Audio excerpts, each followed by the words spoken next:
Good evening. You're either watching or listening to Redwood Wonk. My name is Eric Kirk. I'm with David Frank. We're talking national political news of the day, but since this is the last show of 2023, we're going to do something a little bit different here. We are going to name, Dave and I are each going to name five political figures that we see as winners of 2023. And then in the second segment, we're going to name five losers of 2023. In the third segment, each of us is going to name what we consider to be the top three stories of the year, which for me was really hard. Every time I started putting the list together, I was changing my mind. But we'll see how it flies. But I want to start because each of us have five, and so we need to kind of move. My first winner. And again, a lot of these, whether they're winners or losers, still have to play out. Ultimately, a winner may be a loser may be a winner. But just from the dynamics of 2023 and 2023 alone, I'm not going in any particular order as to who was the biggest winner, but I'm starting with Nikki Haley. She is a Republican presidential candidate. She has picked up her campaign has picked up steam. She is well liked. She's had excellent performances at the debates that, of course, the front runner candidate Trump has refused to show up to. She has, in many polls, overtaken Ron DeSantis. As the primary for second place in the Republican race, still dozens of points behind Trump, but definitely done well and is actually polling well in New Hampshire right now, which could potentially change the dynamics of the race, especially if things start happening with Donald Trump. With that, Dave, I'll let you sort of comment on that and Sure. then perhaps provide your own. Well, just to keep things moving, I will mention that was the first name on my list too. Okay. So that there's a little bit of overlap, and I say the reason why is because she took the path of moderate practical alternative to Trump within all of the originally 11 major candidates for GOP candidates for president. Now they're only down to 4, and sort of the cream is separating. And she's rising to the top. For folks that don't know, she outmaneuvered Ron DeSantis, I would argue, because his confrontational culture warrior angle just didn't play out with popularity in the frontrunner states, the early states in the primary, or nationwide. It kind of fizzled out, that movement, to a certain extent. He overplayed his hand even in his own state, which we could talk about in the loser section, foreshadow. But she also outmaneuvered Governor Christie, who decided what he was going to do is confront Donald Trump, and that just did not play out at all in any way above more than 3 to 5%. And just to keep it real short, I think she was just trying to say, hey, let's go back to the GOP of the past, some normalcy. And in that, she really solidified her runner-up status, and she is waiting in the wings. I guess I'm not sure if we're going to talk about numbers any other time, so I'll just mention it, that in her home state of South Carolina, Trump's got her by over 29 points. And also in Iowa, Trump's got her by 30 or 35, and in New Hampshire, Trump's got her by just under 20. So really, New Hampshire is the silver lining for her right now, is the light of her candidacy. So we'll see how it plays out in the coming weeks. But she's a distant second.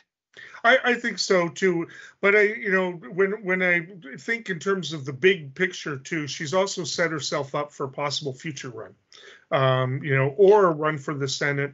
I mean, probably in a state other than her home state, but she may very well qualify. I hate to bring this up, but I think that part of what is playing against her, not just the fact that Trump owns the party, but is also that she is of Hindu origin. She's not white, and she is a woman, and that is going to hurt her with a significant, whether it's 5%, 10%, or 15%, a significant portion of the conservative base, and that's just the way it is. But I think she set herself up well. If she could somehow get nominated, she apparently has the best chance of beating Joe Biden at this point in time. Anything else on that one? No, let's say we move to number 2. Why did we go for years? Okay, cool. So in this instance, I thought for me the number 2 thing that stood out in terms of winners for the year, it's not an individual, it's the American labor movement. The United Auto Workers strike, I think that was a stand-up strike that was very well coordinated, and they were able to really take it to 3 of the most powerful corporations that are heavily unionized. But also it set off, more importantly, I would argue, it set off organizing efforts even at non-union automakers like Tesla. And even more broadly, it brought an awareness of labor interests beyond the auto sector. There's fights going on right now at Starbucks and Amazon. The Screen Actors Guild had a successful strike. Railway workers, while not necessarily victorious, it drew attention to railroad safety just a few weeks before a major incident, a major crash that was a massive environmental impact. And so everyone in the country that pays attention had a much better understanding of how workers' well-being has a direct impact on public safety. And that was Palestine, Ohio. So broadly, I think this is an uptick in the ability of people to relate to how the workers' rights impacts their daily lives. I think that's a good one. That's not on my list, and it would be if I was thinking of it, and that is excellent thinking. I think that it's safe to say that the labor movement right now is at its strongest position in terms of political influence since the 1960s, and in terms of activism and building unions, probably since the 1930s.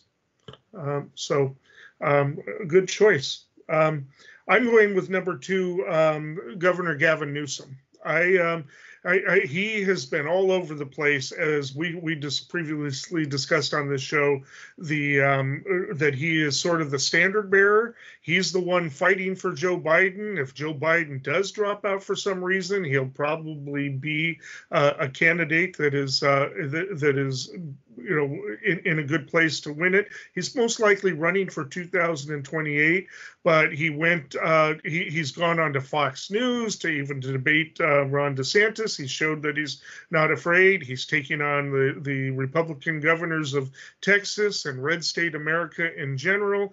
And although he's got a lot of problems at home, including the homelessness problem here, what appears to be shortfalls in revenues and the rest, doesn't seem to be hurting him too much.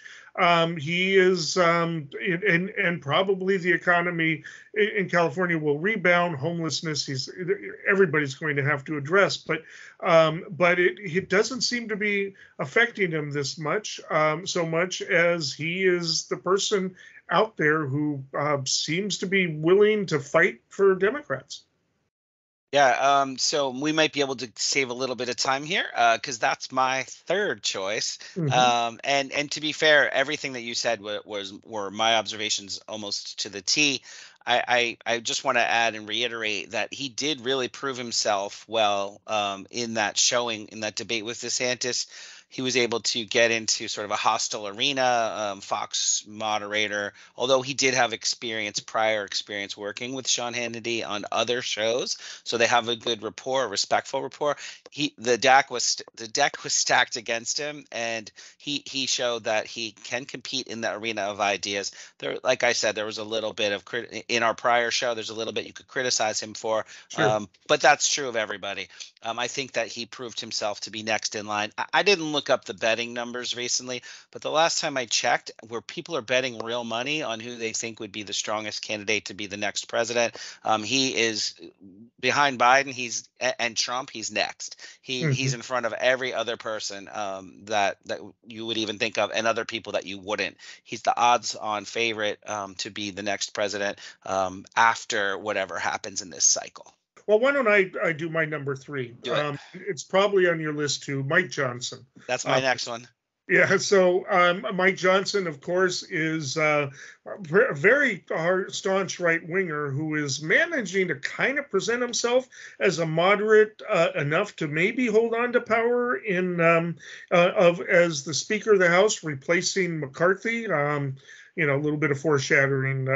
Certain McCarthy's going to appear on my list of losers, Yeah. because it's obvious.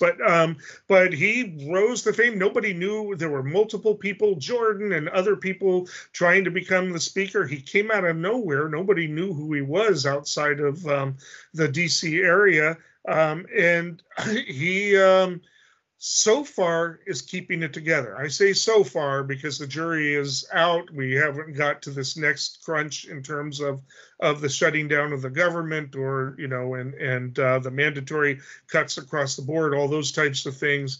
And he's going to be under a lot of pressure, and he is still faces this goofy setup that the Republicans have done, where one person can basically cast a no confidence vote, and then all of a sudden, they vote to take him out. He might be able to survive it, but it's going to be difficult. And he's still got, even though he was of the Freedom Caucus isn't necessarily adopting everything he's agreeing to. So he got problems, but so far he has managed to navigate the water, even do a little bit of across the aisle work and the rest. He's, they used to say that when extremists got into certain types of power, they tend to moderate as a matter of pragmatism and necessity. Doesn't happen all the time, but it seems to have happened with him. He's got to be careful as to how he does it, but he seems to be fine balancing the rhetoric with his actual policies. Yeah, so I will pick up where you left off, and I think that was a great setup as usual. Again, as Speaker of the House, you talked about sort of the technical, pragmatic pieces of his success. I just want to point out that why I think he might be an enduring fixture. So there was an article, I have to give full credit to Tim Alberta in Politico, and it was basically called "The Bogus Historians Who Teach Evangelicals They Live in a Theocracy." So it turns out that Mike Johnson is part of a much larger movement, and I'm cribbing somewhat from his article, Alberta's article, but it's the Faith Wins movement. They're dominionists, and this is a quote. They believe that Christians should control not only the government but also the media, the education system, and other cultural institutions. They're invested less in advancing individual policies than they are in reconceiving our system of self-government in its totality, claiming a historical mandate to rule society with biblical dogma, just as the founders supposedly intended. Yeah. He is a right-winger solid. That's it, or at least has been. Yep. And so I would add that, that apparently becoming speaker means that's affirmation that his brand carries a majority of the peers in the House. And in fact, in this article, Alberta points out that the state motto of Ohio is "With God, all things are possible." And that some of the rhetoric that surrounds their meetings are that November 8th, 2016 was the day that Christians changed America, and that Donald Trump is their secret weapon. So Mike Johnson actually did argue, put in a brief with the Supreme Court, trying to help Donald Trump become the president in the 2020 cycle. And so he is well positioned, should Trump be successful, to kind of lead this movement in its next direction. Secret, huh? Secret weapon? I don't know. Yeah. But anyway, all right. Well, I mean, I think we agree, and it's just obvious. He came out of nowhere, and all of a sudden, it's like a national political figure. Yeah. For number 4, I've got Andy Beshear, governor, Democrat in Kentucky, showed how you can win in Kentucky. Probably didn't hurt that his Republican opponent was black, but not the only reason. He seems to be striking a balance, but he's not doing it by compromising on all of his values. He actually vetoed an anti-trans bill, which some people thought was the death of his reelection campaign. It didn't matter. He's doing well by taking, and is probably the voice of the moderate wing of the party to some degree, but maybe giving more than some of the other quote unquote moderates in the party. So yeah, I considered him as one of mine, but I chose obviously a different one. But I'm just going to agree with you and keep it short that Bashir is in fact somebody that stands out as figuring it out in a very red state. He connects well with people in the cities and also in the suburbs and also rural. Like he's got it going on.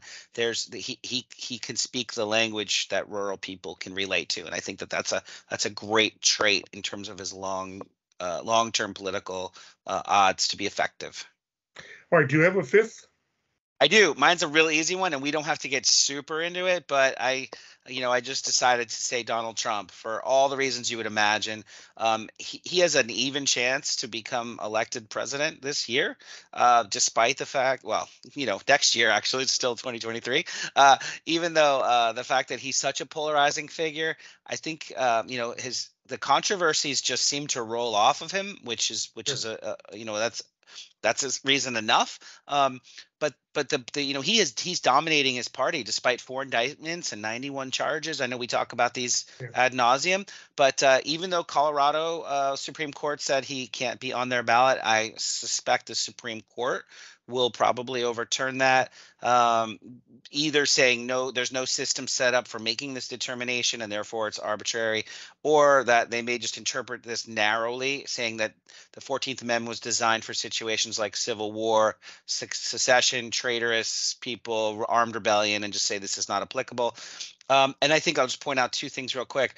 He has elevated the immigration crisis to become a critical electoral issue, and we see from Biden's team, White House team, scrambling to figure out how to really manage this.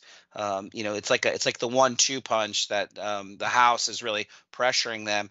I'll just real quickly respond. He didn't end up on my list simply because he's got 91 indictments against him. That's not a winning hand. But I understand the argument because he does own the Republican Party right now. Yeah. So, and consolidated that. Real quickly, I'm not going to go into it, but my number 5 was third-party candidates, and my honorable mention goes to abortion rights, which is going to be the factor and possibly the factor that saved Democrats, has already saved Democrats. So yeah, we'll move on to the next section. We went through a lot to get here, but we are ready to govern, and that will begin right away. You've all heard me talk a lot today, and I'm not going to belabor the point because the sun is bright and it's too warm for the fall. But I'll say this. We're going to dispense with all the usual ceremonies and celebrations that traditionally follow a new speakership because we have no time for either one. The American people's business is too urgent in this moment. The hour is late, the crisis is great. In America, we hear you, and we are reporting again, as I said in there, to our duty stations. That will begin in just a few moments. This entire group is going to go back to the House floor, and we are going to pass our resolution in support of the nation of Israel, our closest ally in the Middle East. You're going to see an aggressive schedule in the days and weeks ahead. You're going to see Congress working as hard as it's ever worked, and we are going to deliver for the American people. I'm grateful for this opportunity. I want to thank you for being patient with us, and I promise you it'll be worth it.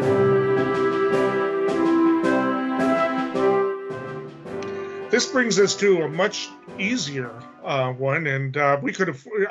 Donald Trump doesn't make it on my loser list either, but he could have qualified for both. It's really the unusual aspect of the story, and also Joe Biden doesn't appear because he could have qualified for both. Joe Biden has a bunch of policies that are working and improving the economy, but on the loser side, he's not getting credit for it, at least not yet. So it's just and also really intricate foreign policy. But I have to list as number 1 the downfall of Kevin McCarthy. I mean, he had it. He had it.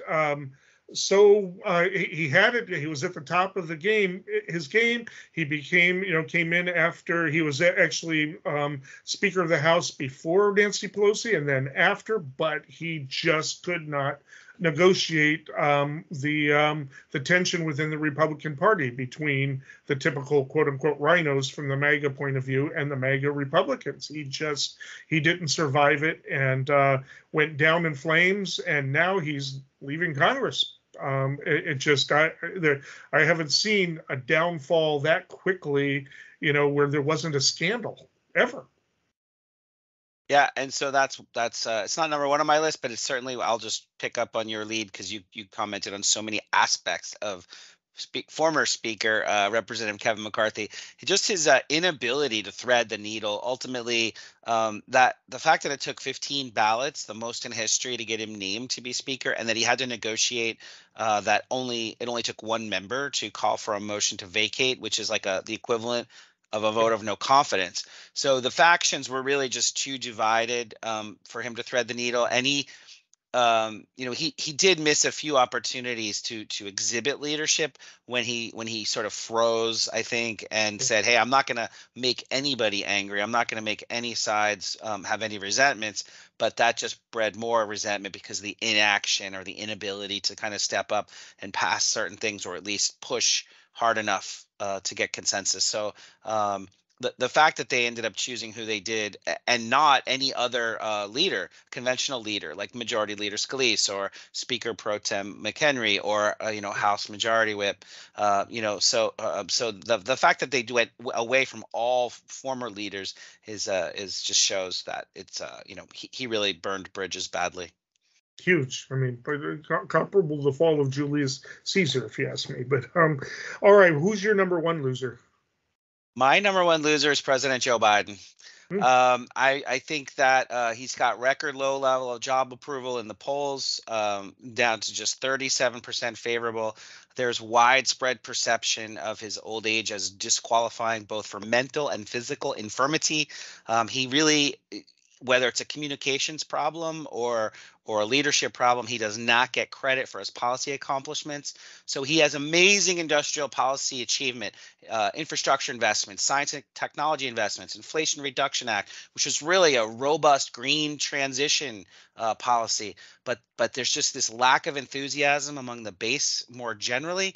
And I think that the nail in the coffin here is probably his unconditional support of Israel. Their response to the recent Palestinian attacks, it's a global lack of leadership here, and I think he's in quicksand, and they need to pull up. Yeah, even though he's probably was responsible for the ceasefire that did happen, or at least center part of it, he is also pressuring Netanyahu to play it down a little bit, because we're at 20,000 deaths, at least according to the Palestinian Health Department. But I didn't include it because, man, there's so much packed in, and polls this early really don't have a lot of applicability to later. He's not going to be any younger by the time he gets into this, but I've watched him in press conferences. I mean, he is sharper than people let him on to. Like, for instance, when there was a sound of somebody falling, he said, "That wasn't me, folks." I mean, it was really quick and together. I mean, he. So I'm looking in terms of, it seems to be bad because he's low in the polls, but that's really the only thing that is happening. I think that the longer inflation gets under control, and if the price of food, because that I think hurts them more than anything, including the price of gas. If the price of food is lower, relatively speaking, and it's not a story by next November, I would make him the odds-on favorite. So I understand why, but that he would be considered a loser. I just think that it hasn't manifested. So I'll talk a little bit more about that in the third section, but I'm going to give you my number two loser, and that's Joe Manchin. He didn't come up with a balance of, how do I get reelected in West Virginia, one of the most conservative states in the country, and still have the support of Democrats. He was seen as one of two, the Sinemanchin 1-2 punch that basically destroyed the Democratic agenda in the first year of Biden. I think he was too, I think it would have been enough for him politically if he had put up a fight, but he just became too intransigent because he has a lot of interests outside of it and people that support him. And you need to, in order to win, I understand that you want to sort of come across as a moderate, but what he came across as, even though he was taking a firm stand, was being kind of mushy. you got to stand for something, and he could stand for a few conservative things, and he could take a stand on progressive things, and he's got a perfect angle for it in West Virginia, because this is a long labor state. He could have played up labor issues, but he just was too much owned by management. That's just, and so he's not running for re-election. There's rumors that he might run on a third-party campaign, but that's probably not going to happen at this point. His political career is basically over. He'll probably just take up some type of nice, cushy position as a lobbyist. Yeah, I agree with everything you said, and I have nothing further to add about Manchin. So I will go on to my next one, which is Justice Roberts, Chief Justice of the Supreme Court, one of the top losers of the year. I think he is overseeing a court that, even though all institutions have a relatively low approval rating, loss of confidence in them as institutions, that the Supreme Court is really plummeting right now, primarily because of ethics issues, and not just Justice Clarence Thomas. It's actually a leadership and ethics leadership problem. I feel that Chief Justice Roberts really did drop the ball on a formal adoption of an ethical code, even if it was just something as simple as the standards of all other federal judges. But beyond that, things that you and I have talked about over the last year, the recent rulings dismantling the separation of church and state, like that seems to be a runaway train that's going to boomerang back around. And really, I think there's going to be deep criticism there. The end of affirmative action as we know it in education and possibly beyond. The end of Roe v. Wade as we know it. But also there's an indication that there is a campaign against the federal regulatory powers, and that they are a receptive court to drastically reducing the power of the federal government. And I think that this, the Roberts era will be one marked by these types of criticisms. I didn't specify Roberts. I specified SCOTUS as a whole, the Supreme Court as a whole, as losing gravitas and respect in the country from everyone. That's a tough one. My number 3 was Ron DeSantis. I just want to say again, he was set to be possibly even replace Trump. I think he failed because he refuses to attack Trump. If he had attacked Trump in the right way, he might be in a better position, but he showed himself to be a political coward, quite frankly. Just isn't able to do that. Also, probably he's just, it was one thing to get coverage about Florida and take on, the woke crowd and the rest. He probably got him so much. But the problem is that the right-wing media, much like the Republican Party, is owned by Trump, and they're just not going to give a whole lot of oxygen to any alternative candidate. And so nobody hears about what he does. He's kind of in a Biden situation where he's actually done some things that he can't get credit for, and the rest. And then taking on Disney, which is the biggest private employer in the state, was probably really ill-advised, because it turned the Club for Growth people even against him. I think that's a big fall, and I don't think he's going to recover from it.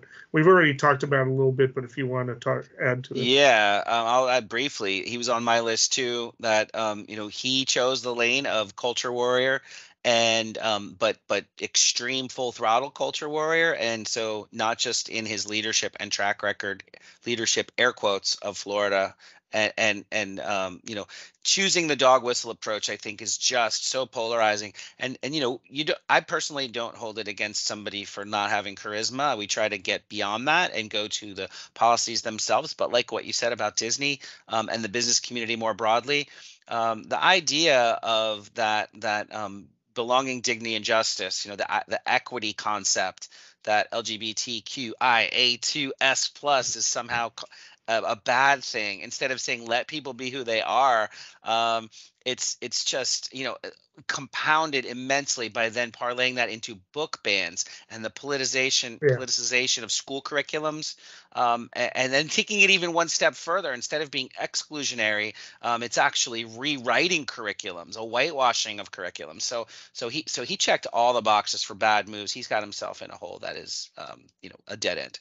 All right, who's next on your list? So McCarthy, I'll just say McCarthy. We've already really said just about everything that I really want to say Yeah. about him. He couldn't thread the needle, and it was a fall from grace. All right. I'm going to put the New York Mayor Eric Adams.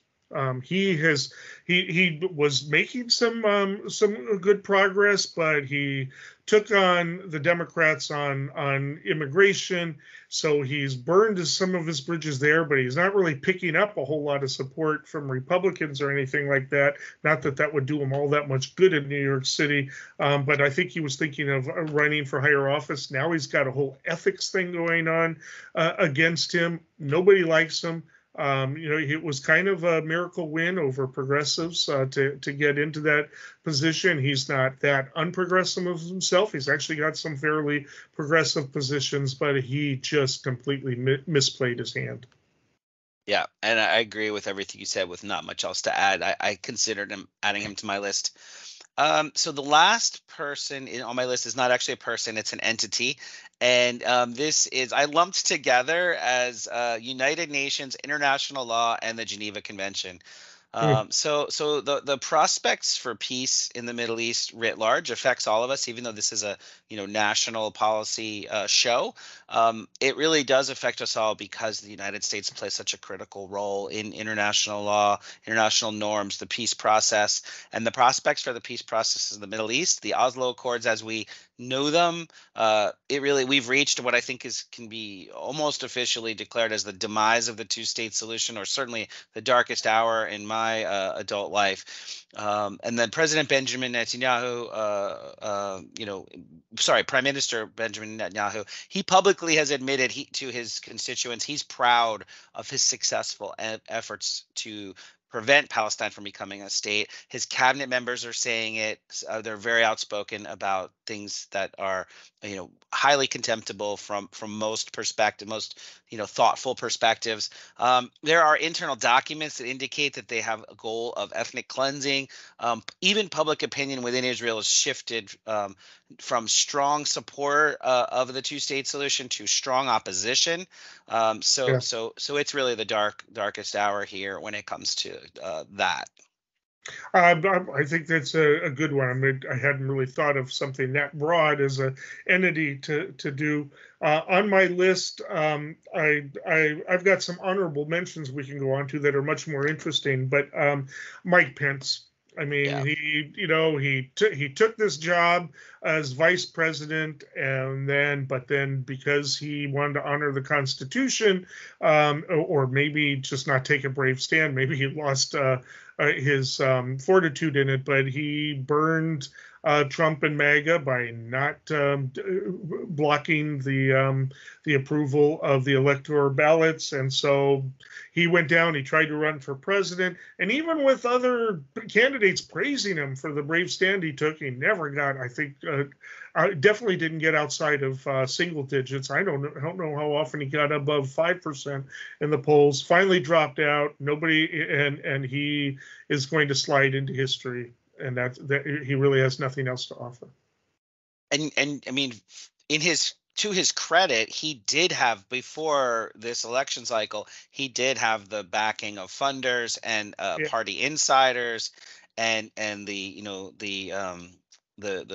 sort of the Christian movement. Like he really was widely respected. He's a veteran. Former within his state of Indiana. I think he was governor. I mean, he really did achieve quite a bit, and that's an amazing fall from grace from him. I'm going to just list off some of my honorable mentions. Bob Menendez, obviously. George Santos, obviously. Rashida Tlaib of them is really taking some hits. Boebert, Kerry Lake, Glenn Youngkin, who did not get his full legislature, and anti-choice Republicans in general, and the Supreme Court. I probably could have come up with a lot more. But I don't know if you want to comment on honorable mentions. Yeah, I have one. Jamie Harrison, and I'll just add really quickly. The DNC is just somehow not figuring out how to take the White House, keep the White House, take the House, and maintain the Senate. yeah, I won't get super into it, but not doing well. Not so far, but we'll see if they pick it up.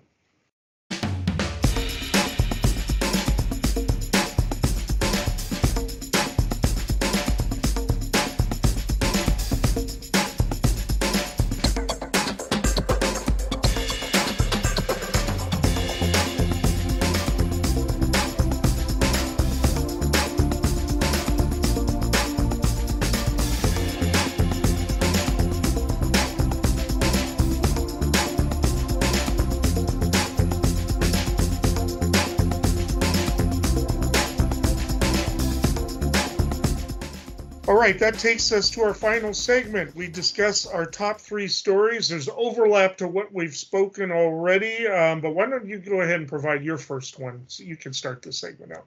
Sure.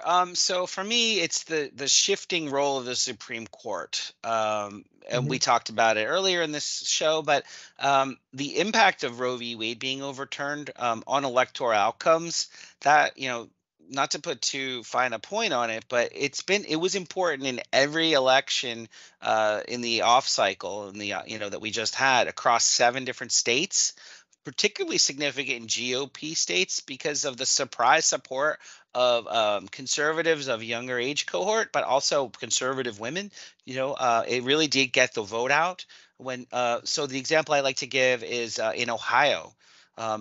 So broad support for adding language into the state constitution enshrining personal reproductive rights, and other states similarly important in Montana, Kansas, Kentucky, Michigan. So it's just in the Roe v. Wade side, I think that really we'll see how important that was in the upcoming election cycle. Well, I'm going to say, and I agree that probably depends, certainly in the top 5, but it's really hard to pick one here. I'm going to kind of pick up on something you brought up in the last segment, but I'm combining Ukraine and the Middle East as foreign policy issues that are problematic for both parties as to what they're going to do. Also, since we've already kind of discussed the Middle East, and 20,000 dead, again, going crazy. Started off with a pogrom of 1,200 Jewish civilians being killed, including young hippies who probably would flourish here in Humboldt County. I mean, just a real sad thing altogether. We've got, how do we deal with this? And you've got candidates like Tlaib who haven't handled it well, haven't been able to separate some of the criticism of Israel. They play into the mantra that a criticism of Israel is anti-Semitic inherently by making the connections, in their own rhetoric. They made a huge mistake. But I'm combining it with the Ukraine story because they're sort of being conflated as budget issues that we're running into. The Republicans seem to be are blocking aid to Ukraine, and man, they are taking a real chance on that politically. Let's just forget about ethically for a minute and what's needed.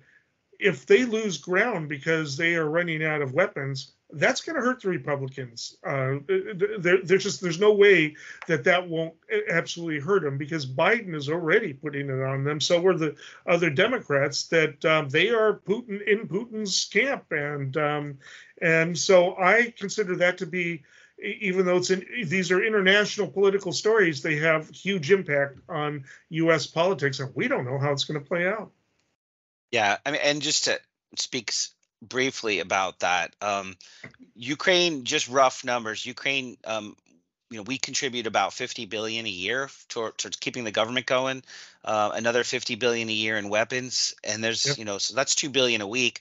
Europe is looking to put in another $50 billion. We're really keeping that country going in many ways as United States and our allies. There are some issues that are a little bit bigger or a lot bigger than domestic politics, especially in the continuum of history. And I think that the Republicans at least the Republican leadership in the House is being short-sighted about small ball here, budget. No, a huge mistake. Why don't we go to your next story? Sure. So for me, I think one of the biggest stories is the economy and the apparently there's going to be a soft landing after all. Inflation is down significantly.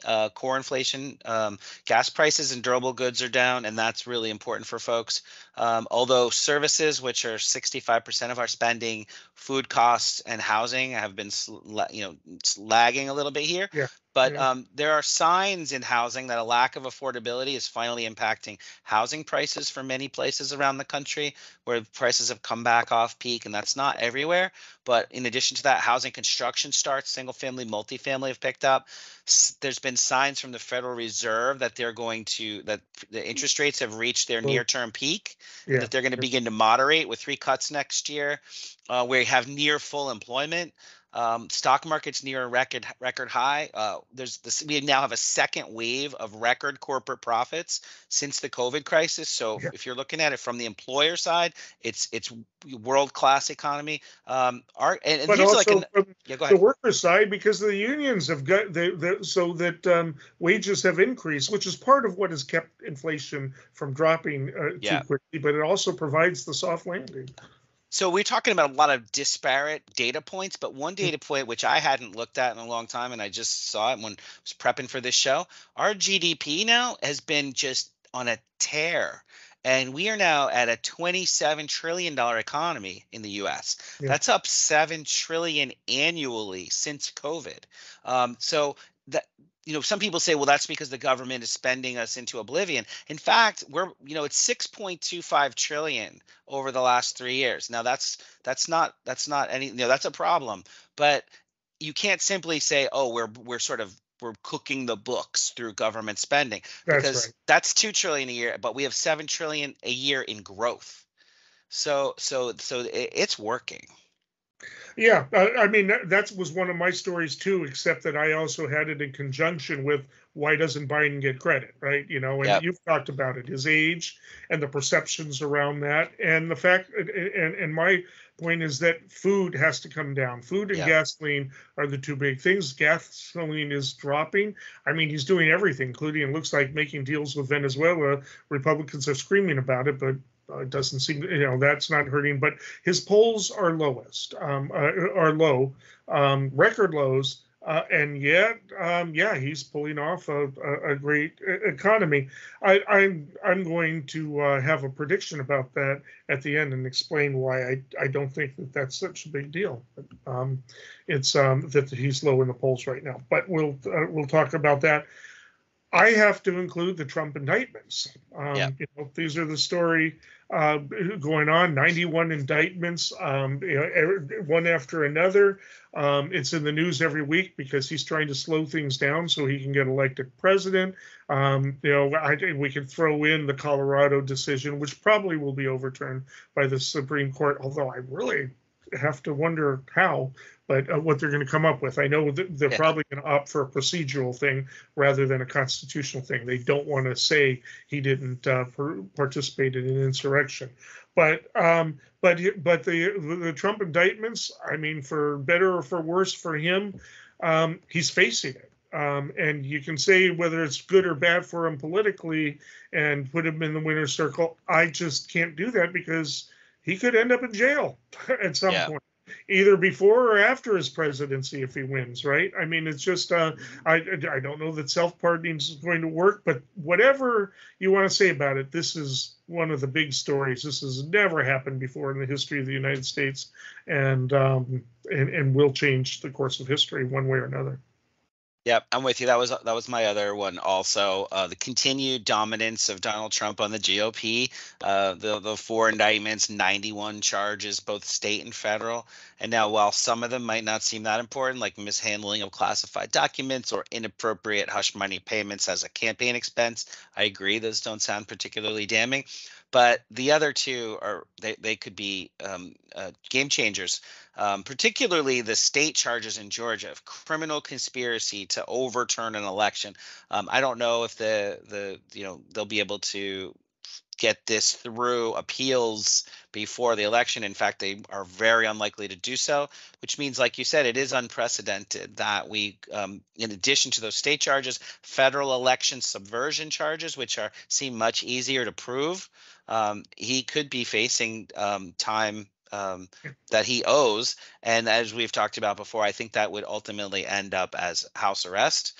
But so we have a president that wins election and lives under house arrest. That would be, I don't see that as a particularly low probability. In fact, it's just as likely as anything. And one last thing I'll say here too, though, is just in terms of context, the Stop the Steal narrative did hurt some candidates like Doug Mastriano in Pennsylvania, Kerry Lake in Arizona.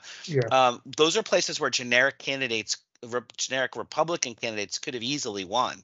But in fact, they didn't, because people did not agree that this narrative was something that made a whole lot of sense. And those are two very different states, Pennsylvania and Arizona. But yet somehow Donald Trump is immune from that critique. And finally, we talked about polling. Like I said, he's getting increased support from young people and Black and Latino voters. So his popularity is increasing, and he's got a 40 to 60% national lead over the runners-up so far, DeSantis and Haley. So he will. There's a high probability he will represent the GOP in the general election. But this is like, careful what you wish for. These are really interesting times. They are. And, we've discussed this to the point that we also have to cover it in terms of the potential threat to democracy. The Agenda 45, the Project 25, Agenda 47, Project 25, in which he's got a version of the Enabling Act in it, able to utilize the military by ironically invoking the Insurrection Act and the rest. He can't even if he can pardon himself out of federal charges, he can't pardon himself out of the charges in Georgia or charges that any other state might file. And so what happens? We don't know what the legal ramification is of him being convicted in a state, and yet he's the president. Eric, I'm sorry to interrupt you, but just for folks, maybe this is the only show that they are going to see of ours for the year. Can you say what those two things are? What is Project 2025? Project 2025 is like Agenda 47 is just the closest thing to his platform, the things he's planning to do. Project 25 is a much bigger deal. It's put together by conservative think tanks, and it's a wish list of, it's about 800 pages long, including things like firing 30 to 40,000 people in his that are in government and replacing them with his own people. I